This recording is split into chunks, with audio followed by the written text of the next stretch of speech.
in trying to bomb hospitals or trying to scam people and all these things, you would think that there'd be everybody trying to buckle down and try to look out for themselves and other people that's vulnerable and turn to God for prayer. You don't see a lot of that. I know some people doing it, but I think that's important as well. So you got people doing all types of things. I just think Trump is in that world that he don't that's in a whole nother realm. It's not in the reality with the rest of us. Well, we are definitely now in the front. Unfortunately. We're first where we should be last, but we have certainly overtaken all the other nations in the world with the most cases of this coronavirus. And at a press conference Thursday, President Trump attributed the U.S. overtaking China to ramped up testing before casting doubt on whether the Chinese government is reporting accurate numbers. It is possible that China, which was the site of the original coronavirus outbreak, has been underreporting its cases. The Chinese government covered up the outbreak in its first weeks, likely allowing the virus to spread both domestically and throughout the rest of the world. But here's a flashback. Exactly 1 month ago, on February the 26th, President Trump said at a coronavirus press briefing that the U.S. has 15 reported cases and that the 15 within a couple of days is going to be down to close to zero. That's what he said. And in light of what China may or may not have done or be doing, that does not alter the effect of what is happening right here in the United States. And at best case scenario, the highest score that this administration can get for its response to the coronavirus and even telling the truth about the coronavirus and its impact upon our nation has to be a D minus or a F plus, in my opinion. So that's where we are now.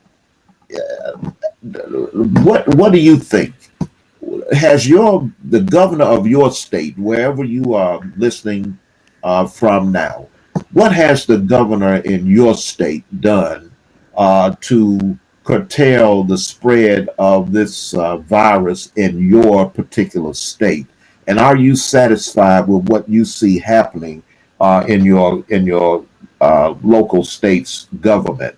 I know that we have places like New York where you have Governor Cuomo, who is doing, I think, a champion job with keeping the public informed and putting forth policies that will help to that spread to flatline in the state of New York.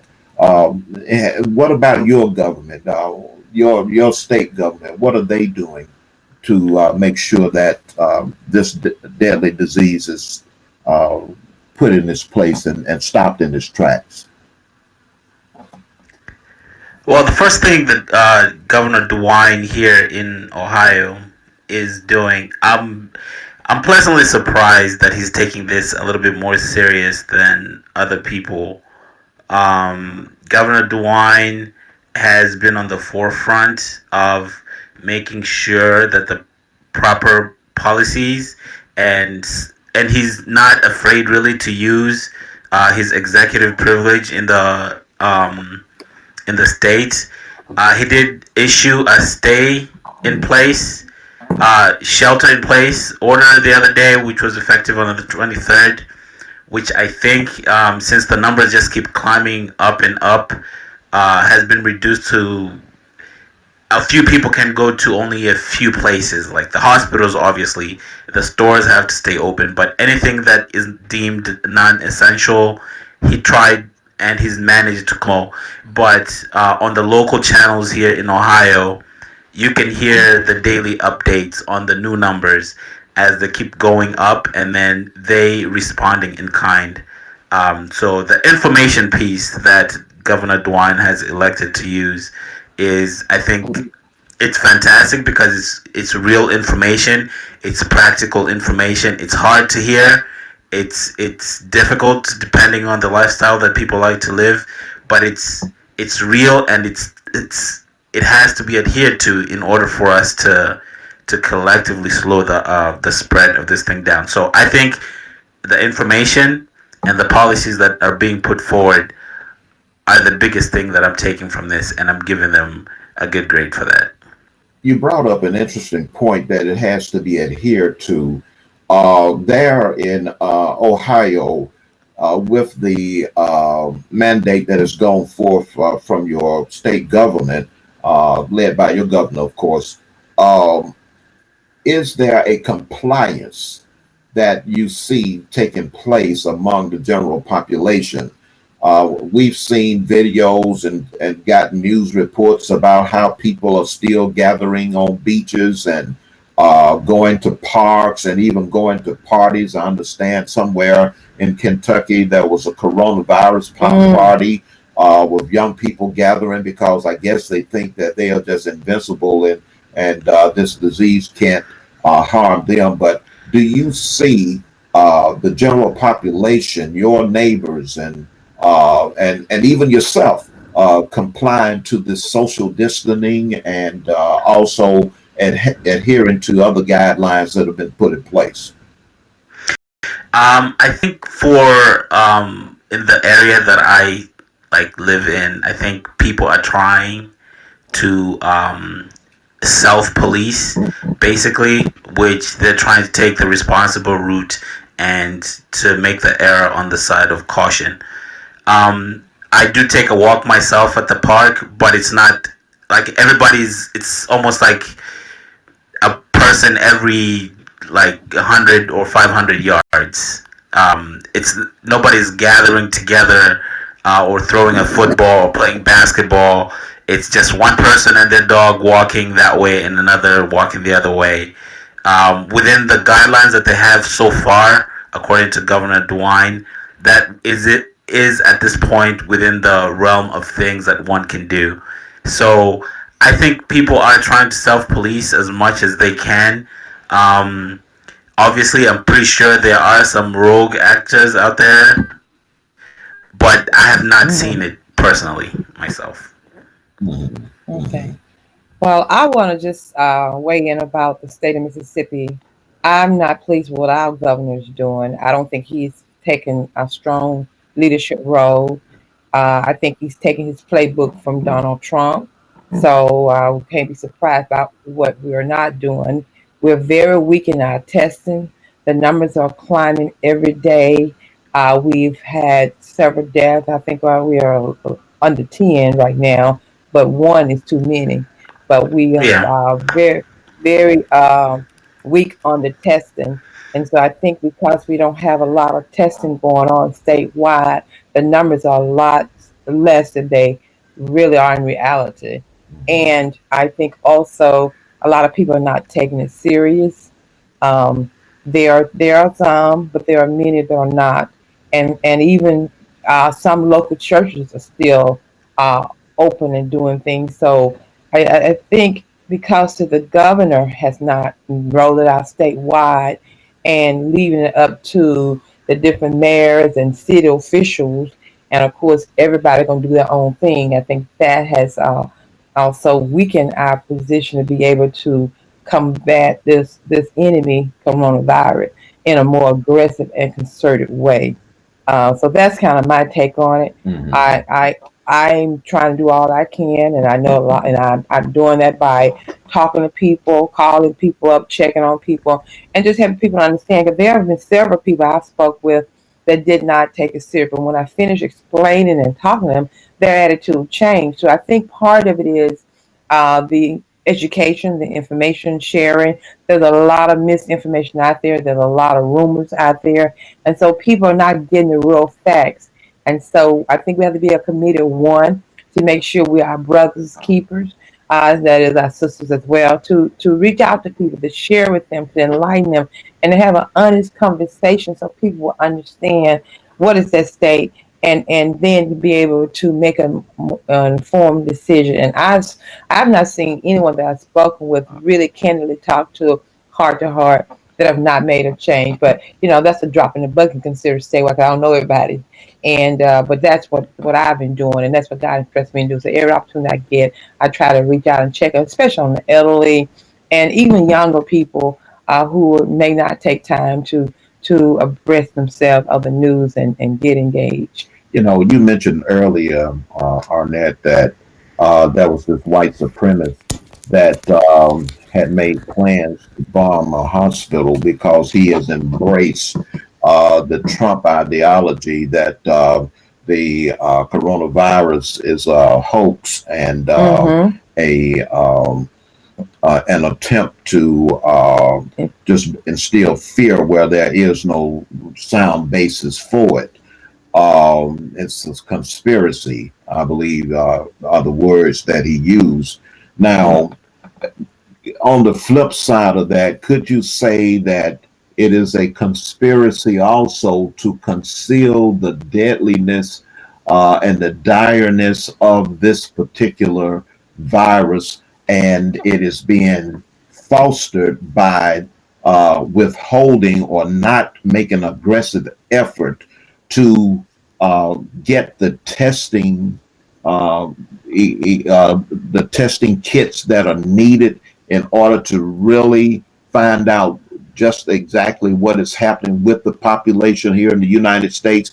And the reason I bring that up because there have been other nations that have offered to help us with the testing Mm-hmm. equipment that we need and kits and all of that. But we as a nation Rejected. rejected that. Mm-hmm. And could that be like, we're saying that we want to hide our heads in the sand, and as long as we don't know for sure how many people have this virus, we can deny its existence. Well, that certainly fits into Trump MO. He has never been fully, I guess, open and honest and disclosure. He has always come up with altered reality, changing, creating things that's not true, and then continue to propagate that. Um, I think to get the testing out and do the real robust testing that's needed will open people's eyes and show how bad it is. Mhm. And I don't think people in leadership, especially in this administration, want the truth to come out. Mm-mm. There's a great zeal and push to get the economy going again so the Wall Streets and the Dow Jones, all those things can get back going. And like Brother Isaac said earlier, you can then stick your chest out and talk about how great the economy is. I do commend our Congress that the coronavirus has brought them all together. They were able to vote, all of them, in favor of a bill that will put $2 trillion out there in different ways of how they're going to be administering that.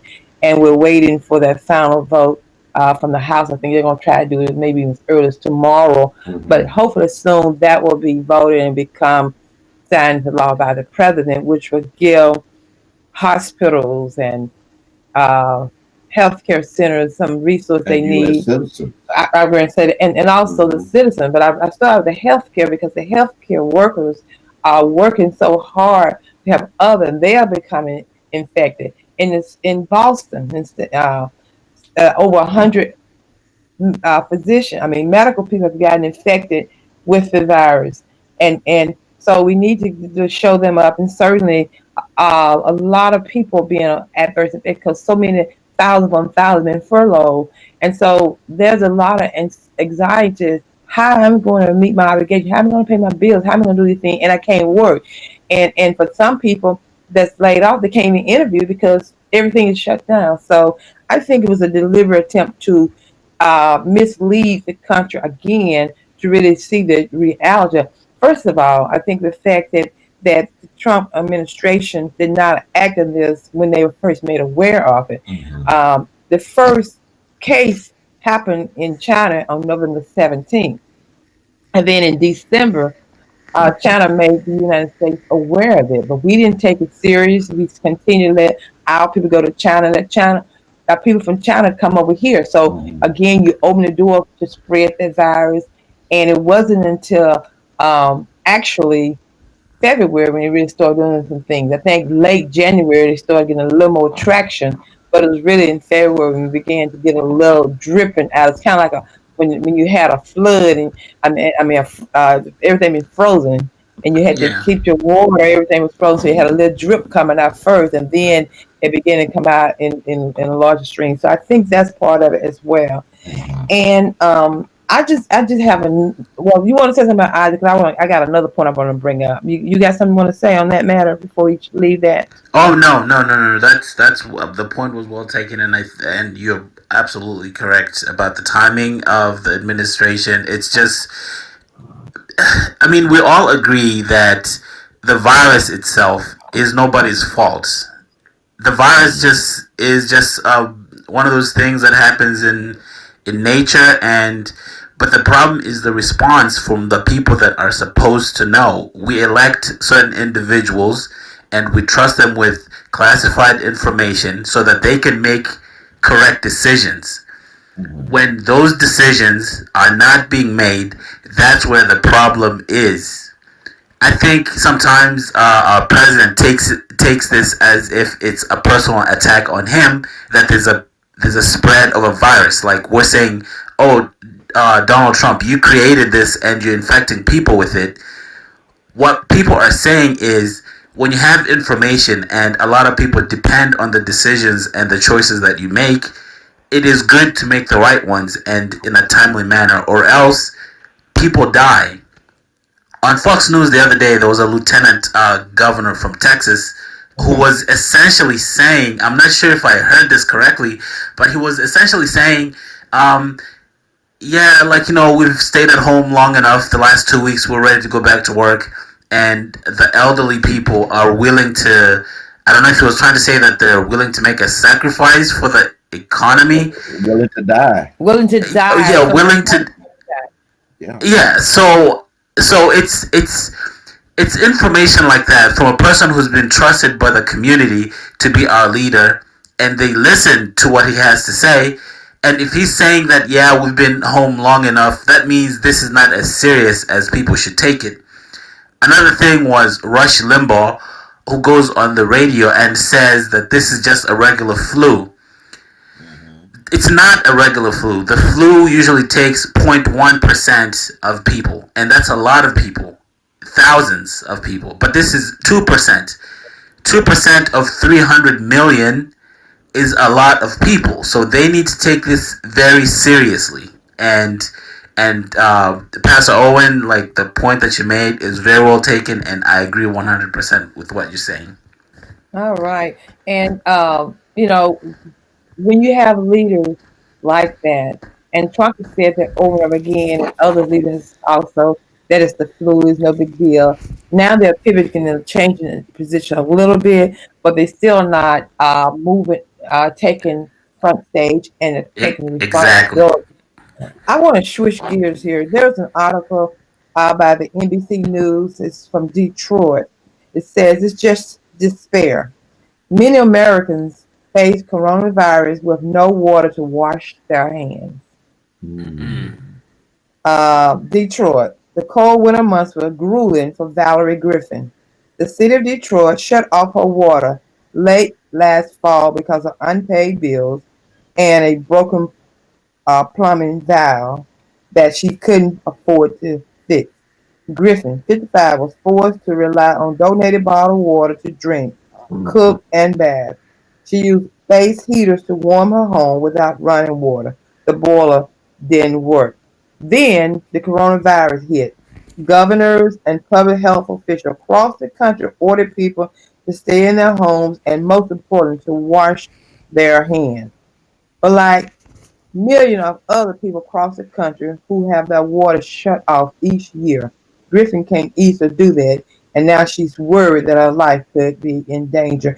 And I just stopped there, but that has to be a very stressful and a very bleak picture for her. She's in a predicament where she needs water to wash her hand and to be as clean as she can to keep things clean, but she has no water. And she's at the mercy of other people donating her bottled water and to be able to have just water in general. And I have to think about how a week or two ago, how everywhere you went, the shelves was empty. There were no water, there were no paper towel, no toilet tissue, very little food, something like that. What do people like Miss Griffin have to do? What about her? What are we doing to help people like that? Yet and still, we have individuals that don't have access to the basic needs of life. And I'm sure that in this amount of time, that if we really considered ourselves to be our brother's keeper, that someone, somewhere, somehow, even on the state or local government level, someone could have made a difference for this lady. Yes. And that brings to mind the situation in Flint, Michigan. Well, yeah, yeah. And these are, and it seems to be areas where there are people of color in a concentration where these kinds of things tend to be allowed to happen. You're right. In fact, I believe in Detroit, that's one of the hardest hit areas for poverty. They're saying 1 in 3 residents live in poverty, and Mhm. so there was a survey done about food and water and necessity. I think that survey was done a couple of years ago, but that survey shows that 5% of household average having their water cut off in a year's time. That equates to about 15 million people across the country. Mhm. So just think about that. Even you don't have 15 million people now with their water cut off. Those, however that number is, it's only going to escalate the number of cases because they certainly going to probably wind up getting infected, and then they were probably going to affect other people. So we have to really be mindful about that. I have a article I would like to share. This comes from the BBC News. That headline says coronavirus, Mexicans demand crackdown on Americans crossing the border. Uh, yeah, okay, so now we got it in reverse. Mexican protesters have shut a U.S. southern border crossing amid fears that untested American travelers will spread coronavirus. Residents in Sonora, south of the U.S. state of Arizona, have promised to block traffic into Mexico for a second day after closing a checkpoint for hours on Wednesday. They wore face masks and held signs telling Americans to stay at home. Wow. Mexico has fewer than 500 confirmed COVID 19 cases, and the U.S. has over 65,000 confirmed cases. And of course, now they're 84,000 almost. That's right. That's right. Exactly. The border is supposed to be closed to all except essential business, but protesters said there has been little enforcement and no testing by authorities. Now you see what's good for the goose ought to be good for the gander, right? And That's so you right. were talking about all this crime and all these bad people coming from Mexico to the United States of America. Now Mexico's saying, okay, we don't have the problem as bad as you have. We want you to stay over there so you won't bring your infection over here and get our So people. why do you suppose that Mexico doesn't have such alarming numbers like we do here in the United States? That's a good I question. Yeah. Go ahead. There's a few things. I because this is I was looking at that article earlier too. Just the topic itself kind of got me thinking. There's several things that I wanted to address about that article. One is that I think it's a spiritual lesson because we need to be careful the kinds of things that we say and we put out into the environment, especially I'm especially hard on people who are in leadership positions because it's not it's a very it's a very important role. It's very I don't even know the word to use. Point is when we start saying to our neighbor, saying you can't come here because you've got something we don't want, or we've got something that you want and we don't want you to get it. Mhm. There's some kind of message you're putting out there. It's like there was a crisis, I think what must have been 2011, maybe I have my years wrong, that there was a flood of refugees coming in from Turkey trying to cross over into Europe, and a lot of European countries were saying no, don't come here, like, Mm-hmm. we're full, we don't need whatever problems that you have.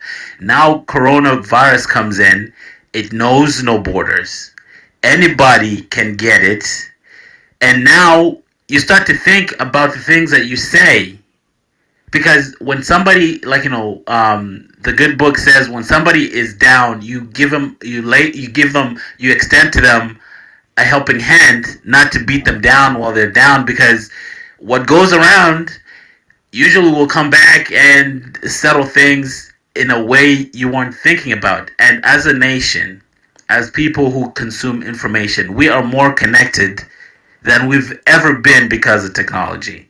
We Yes. are more connected in terms of culture, in terms of generation, in terms of the things that we think about and the things we talk about, that our leaders need to acknowledge that, and turn down the heat on the rhetoric about us versus them as the other people being, because you see now Mexico is using this. I think this is just a mentality that, it's a payback mentality. It's not necessarily because they think. I just feel like they're trying to shove back in our face the things that they hear from our leaders. Right. So it's very important, the things that we say, because one day it's gonna be one person, the next day it might be you. So we need to be on a spiritual, as a spiritual lesson, be an open-minded person to help out somebody, even if they don't look and or think like you. I agree with you. And I think another thing to consider, coronavirus has brought a lot of fear in people because it's such an unknown and it's so contagious. So I'm not sure why Mexico numbers are so low. Perhaps it's because they're like Mississippi. They're not testing. So of course, if you're not doing extensive testing, your number would be probably lower than the actual virus infected people. And I think another thing also, like you said, in addition to the fear, because our president had made such a big deal and downplayed them and just ostracized them. I think it's probably some anger in that Yeah, process too, that they are yeah, able now to speak, and they're probably afraid too. Our numbers have, you look at it in a matter of weeks, not even a month, the numbers have quadrupled. It just have yeah, grown so astronomical. So people, the world is looking, and the world is seeing how we're handling and how we're not managing it at a very strong vantage point. So that may also create some fear there. I was reading in another article how one of the countries who usually are allies with the United States, like Spain, Italy, and some of the other countries, Europe, I believe, they are now turning. I mean, they're turning to China for help. You know, yeah, rather than the United States taking the lead. Right. And the United States used to be the leader. Yes. But under this administration has really alienated our allies to the point where they no longer even respect our country. And they don't look to us for leadership. They look to our leaders for foolishness, for bigotry, Hmm. for all of the negative things that a country can produce. We see that being heralded here in the United States. And we have taken a back seat now to other countries where we should have been out front. We should have been out front with technology. We should have been in a position to not only take care of the people here in the United States, but also to give help to other nations that are not as fortunate as we are. And that's what China is doing now. China is giving help, Mm-hmm. giving me medical equipment, and also sending their doctors over there to help out. And of course, they're paying We China can't for even that. protect our doctors here. Right. How we can't provide them with the tools that they need in order to treat those that have been infected, Hmm. and also to even take care of themselves. They don't have the PPE that they need in order to self protect. But yet, it's still we are expecting them to be to deal on the front line with this virus and ill equipped to be able to take care of themselves or even the patients that they're working with. This is one more article. I agree with you. There's one more article I want to share.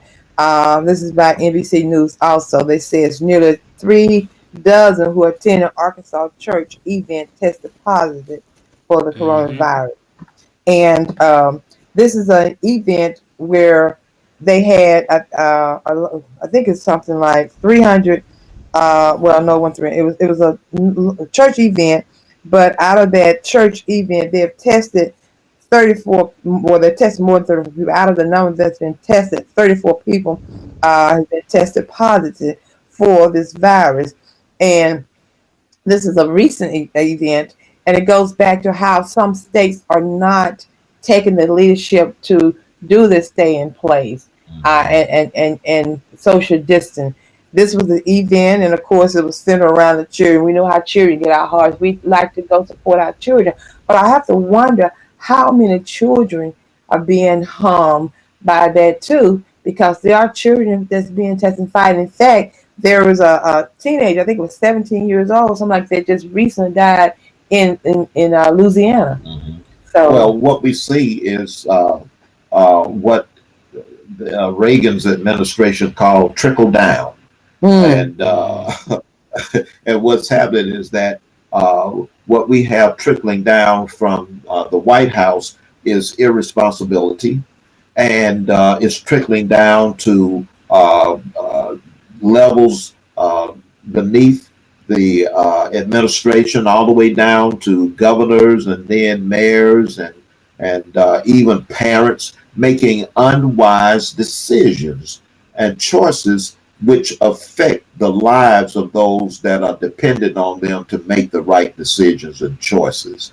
And many parents, unfortunately, they don't take this thing seriously. But when they are in a situation where their child has to be hospitalized and they can't even be with them going through such a crisis as this, it's a wake up call. And unfortunately, in some instances, it might even be too late. mm, that's true. That's true. I I have think another article. Yeah, go ahead, Isaac. yeah, I was also trying to I was listening to a news article earlier on NPR which was putting into perspective essentially why New York has the highest number. Basically, it's the epicenter within the epicenter because at this point, the U.S. it has the most cases in the world, and New York has the most cases in the United States. And I think it's because New York is so concentrated, the population density, especially when you walk through Manhattan or you go to Brooklyn, it's just so packed. People live in so close quarters. Just walking, it's hard to walk like on Broadway without rubbing shoulder with at least 1,500 people in a 10-minute walk. Mhm.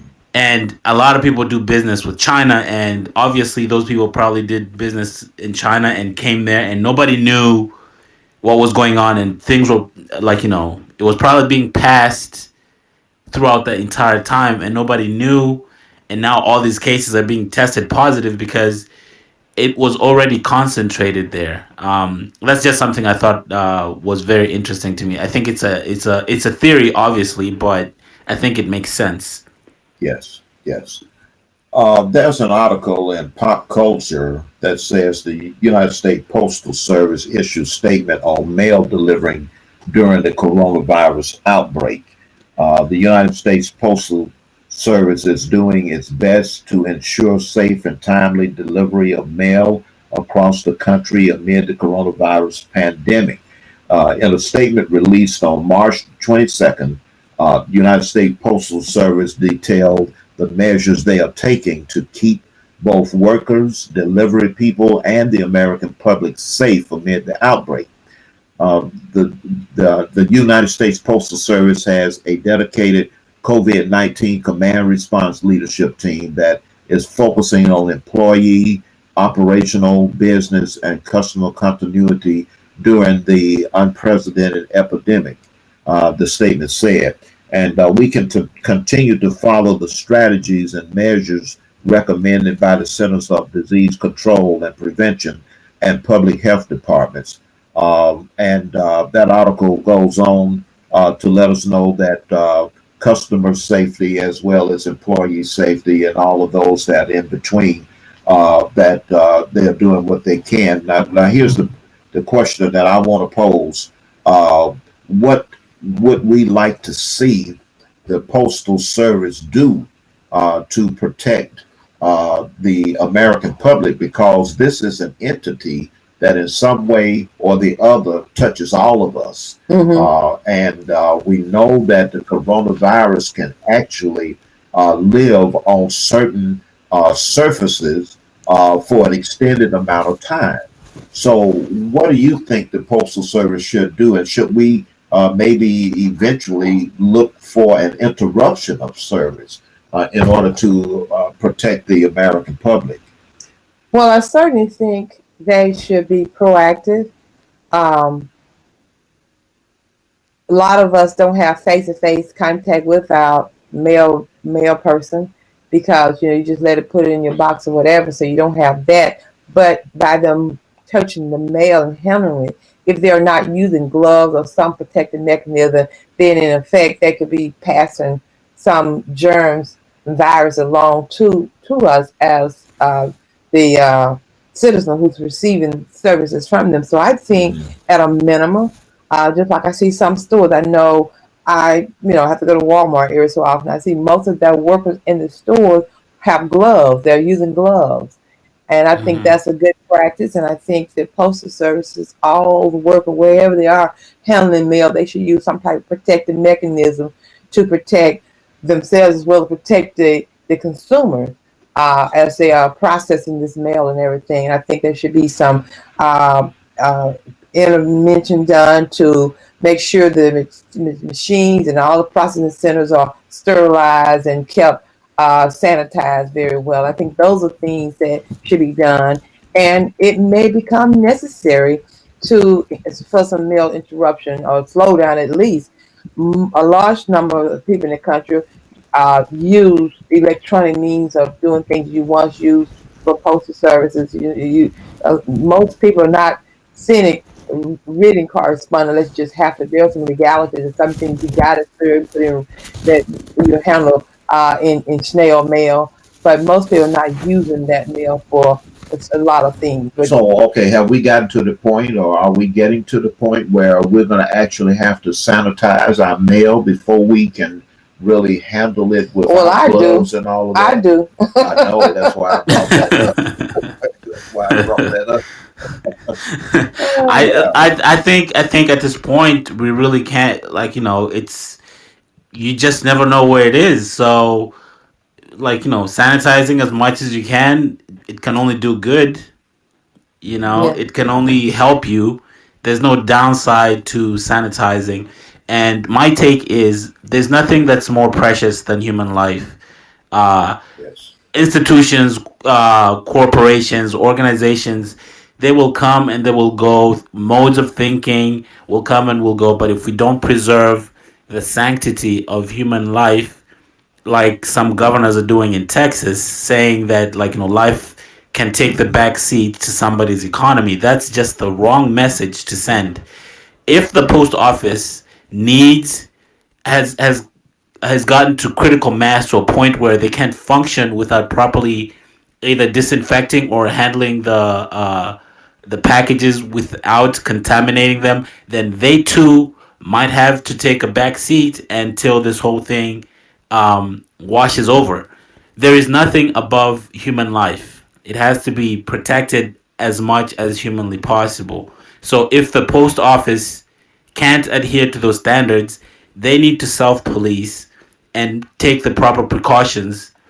And if those are not feasible, they'd have to shut down too. Let me put this question out to our panel. What have you done to protect yourself and your family from COVID-19? What are you doing? I've been I've been going to the grocery store to get some stuff, and a store I went to has a little section there, I guess a kiosk where you purchase a mask before you walk in, and they're also selling gloves as well. So you Mhm. purchase it for $1, you put it on, and then you go in there, you shop, and then you walk back out. So I think that's a good measure too, I guess. Um, uh, every Is little that bit grocery? helps. Is that store requiring all customers to be masked Yes, and gloves before they yes, enter?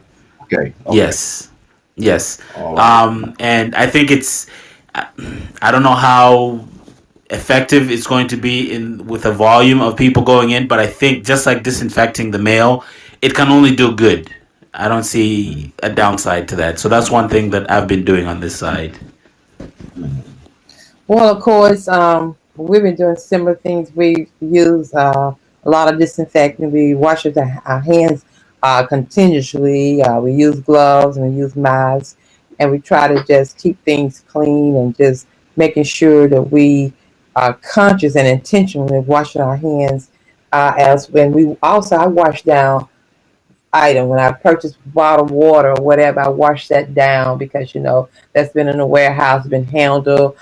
Just about anything I purchase, I try to wash it down. I try to use soap and one of those wash pads that wash it down and rinse it good. I try to do that. And with fruit and stuff, especially, I do a lot of washing to make sure that it's clean. So I've always washed the fruit. Is about I added a little more to it. I added suds to it. I usually just would wash it under the water a little bit, but now I do more aggressive cleaning and washing with food I purchase and just making sure our home is sanitized all the time and our hands and everything. So those are the things we're doing, and we use masks when I'm out. Mhm. So Mhm. those are things because I don't want to get infected. I certainly don't want to bring any home to you, honey. And I pray that we God would spare us. So we're trying to be intentional about what we do, and we're really making sure that social distance. That's a big thing for me because I'm one of the people. I'm a relational person. I grew up where we hug and we shook hands and we kiss, we talk. Just a way of life. In church and Mhm. everything. But I've had to intentionally not do that, and I'm getting better at it. But that first week, it was really hard to not embrace somebody or shake the hand or whatever. So I've made that effort, that switch. So that's kind of what I have. What do you want to say, honey? Well, what I'd like to say is we had someone in the chat room. This is Dolls. They said, I've been wondering if I can punch someone in the face if they enter my 6 foot zone. Well, the only problem with that, I think I would step back or run back from them rather than punch them because that's again causing bodily contact. And in that punch, that might be just enough contact Did not. for Yeah. you to get the virus. So I would suggest that you don't do that. Just if as you see them approaching, you go the other way. Yes. You go the other Yes. way. Yes. I want to share this article. This is from the NBC News. It says, out of work due to coronavirus shutdowns, how to file for unemployment benefits. The record shattering spike in unemployment filings this week means a surge in Americans seeking assistance as the coronavirus pandemic triggers business to initiate layoffs and put expansion plans on ice. Households should act right away to make sure they get the help they need to financially protect their family and provide economic security, experts say. Due to the coronavirus outbreak, some states have waived the traditional waiting period required after receiving notice and before an employee can file. So what you need to do if you have been laid off or even terminated, you need to go ahead and start the process. And much of this can be handled online or by phone, so that you don't have to put yourself in harm's way in order to file for your benefits. But get on it right away, because there's an uptick in the number of people that are filing for unemployment benefits. And you know that whenever you put a strain on the system, it's either going to come to a halt or it's going to bottleneck to the point where very little is being accomplished. That's right. So get on it right away. That's good advice. That's good advice. Pastors Owen, Go ahead. I was just before we finish, I was wondering if I could ask a question to you guys and everybody else who's listening, because when the masses are going through a situation like this, a crisis that is shared by everybody, obviously there's anxieties that arise to sometimes new levels. I wonder if you have advice for people who are listening, how they can deal with this with hope in their, like, in their future, because some people look at this and feel like this is it. Obviously some of it is irrational, some of it is just like, the fear of mass hysteria, and I wonder the kind of advice you would share to some people to weather the storm with a steady hand, so to speak. I wonder what kind of advice you'd share about that. Well, I'll take a stab at that. John chapter 14, verse 27, the word says, "Peace I leave with you, my peace I give unto you, not as the world giveth, give unto you. Let not your heart be troubled, neither let it be afraid." And what I take from that is Jesus want to give us peace. And my advice to people is to take this time and realize that this is the time God want us to grow and to be patient. Wait on Him. Trust Him. Everything is not just out of control and just gloom and doom. God is still in control. And if we were focused more on God and trust Him and talk to Him and thank for what He is doing, that would shift our minds. So Jesus want to give us peace, but we got to have faith. We got to turn to Him. We got to stop letting our eyes be so consumed with what we see with the natural. If you focus a lot on the news, you're going to get a lot of doom and gloom and be depressed. But if you begin to focus on, okay, I got to be home. Okay, Lord, what can I do? Take advantage you have. Take advantage of time to be creative and spend some time with your family. A lot of times families don't even commune together because you drop the children out of school, you go to work, so you spend all the time separate. So I think this is a time that people can look at about how can I make the most of this by maximize my time with my family and teaching your children, you have children, how to pray. And most important, you pray and seek God. That's right. And I would add to that you take the reality, accept the reality of what we're facing and what we're going through. So many people are putting themselves in harm's way because they are in denial, or they feel like, oh, that could not happen to me. That's happening to somebody else, but not me. And we've got to realize that this thing is real, and then remain calm, cool, and collected, and take an approach that is going to be, first of all, self-protective, and also protective of your family and your friends and your neighbor. Yes. We've got to accept the responsibility not only for our own well-being, but for others as well. That's and true. That means that we don't do things that could possibly put ourselves in harm's way or other people in harm's way as well. So it sounds like you're saying the first thing is take ownership and realize that it's real, and then take stock into, okay, what can I do to move forward, Exactly. rather than Right. becoming depressed or just over anxious. Right. Okay. And Isaac, let me flip that question right back on you. What would you say? Well, I think the last thing that Pastor Owen said, and which was piggybacking on what you said, Pastor, is that um, when we acknowledge that there's a situation that is facing all of us, it's important to be well informed about it. Mhm. Um, to try to stay on top of all that's going on, and to see how you can personally protect yourself and also minimize the chance of infecting others. Mental health is a real issue. Sometimes people get more anxious than others. Sometimes people get like, um, it's it's important to be informed, but also it's important to take care of yourself. If you can, because I don't think this is the end of everything. I Right. think there's a brighter day coming in front, like, ahead of us.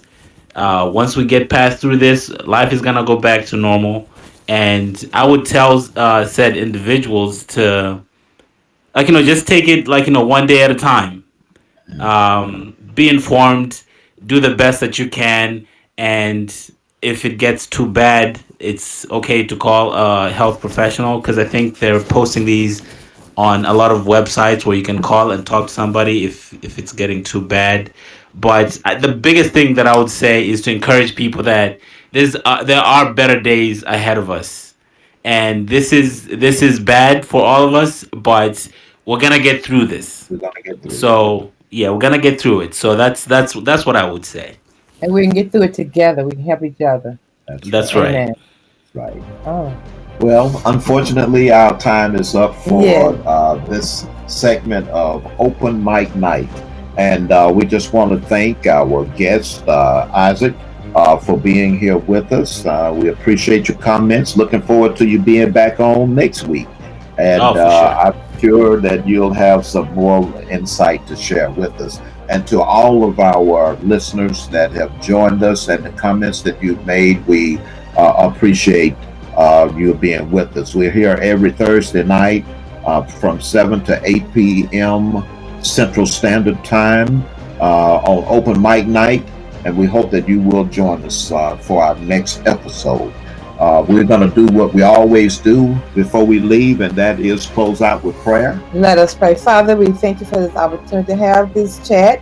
And we thank you for being a God that wants to give us peace. Yes, these are challenging times. We ask you to help us. We ask for your spirit of healing. We ask you to send your spirit of protection. And we ask you to help us to have love and compassion in our hearts for one another. Bless all of our leaders and bless everyone in the sound of our voice. And Lord, for those who lost loved ones, please comfort them. And we just thank you, Lord, for being a merciful God. Thank you for being our Savior. Thank you for this opportunity to have this dialogue. In Jesus' name we pray. Amen. Amen. Amen. Amen. And as we always say in parting, do unto others as you would have them to do unto you. Enjoy God's presence and embrace His love. God bless you. Take care. Good night. Good night.